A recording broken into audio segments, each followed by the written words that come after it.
नमस्कार। खेत खजाना में आपका स्वागत है। आज 23 अक्टूबर है और दिन है गुरुवार। आशा करता हूं कि दीपावली का त्योहार आप सबके लिए मंगलमय रहा होगा। आप सबने बड़े अच्छे से दीपावली का त्योहार मनाया होगा।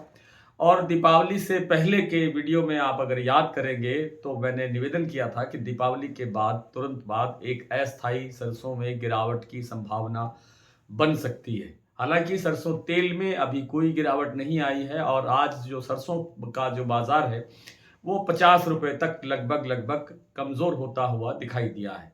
चाहे वो चरखी दादरी दिल्ली की लाइन की बात हो, चाहे प्लांटों की बात हो, चाहे वो दूसरी मंडियों की बात हो। आज अधिकांश मंडियां तो वैसे भी बंद ही हैं अभी तक दीपावली के कारण ही।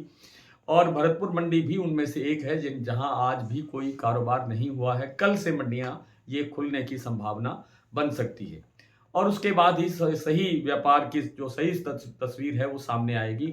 आज जो बाजार जो टूटा है उसके अंदर जैसे मैंने आपको बताया कि 50 रुपए तक बाजार घटा है। तो चरखी दादरी दिल्ली लाइन पर 50 रुपए कमजोर होने के बाद में दिल्ली का भाव है 7,075 रुपए और चरखी दादरी का भाव है 7,050 रुपए। इसी तरह से गोयल कोटा का जो प्लांट है वहां भी 50 रुपए का बाजार कमजोर हुआ है और भाव रह गया है 7,000 रुपए। गोयल कोटा प्लांट की मैं बात कर रहा हूं। इसी तरह सलोनी के अंदर भी लगभग 50 रुपए के आसपास बाजार कमजोर हुआ है और सलोनी में इस समय शमशाबाद, दिग्नेर, अलवर, कोटा सभी प्लांटों पर जो भाव है वो है 7,775 रुपए। हिंडौन मंडी में आज 6,800 रुपए पर कारोबार हुआ है। मोरेना में 6,750 रुपए और जयपुर 50 रुपए टूटने के बाद में 7,201 रुपए पर कारोबार होता हुआ देखा गया है।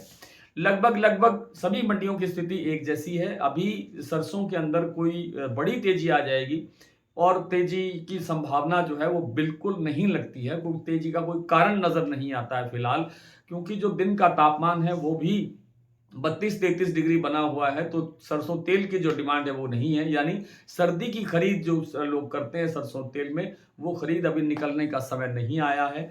सर्दी बढ़ने के साथ ही थोड़ा बहुत तेल में सुधार होगा तो सरसों में सुधार की संभावना बनेगी।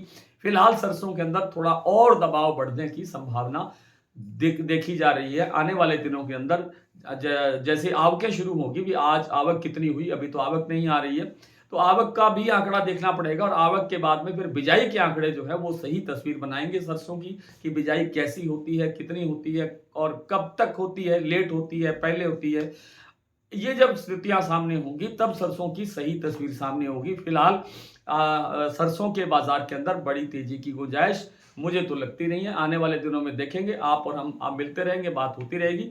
आज इतना ही, कल आपसे फिर मुलाकात करने का प्रयास करूंगा। तब तक के लिए नमस्कार।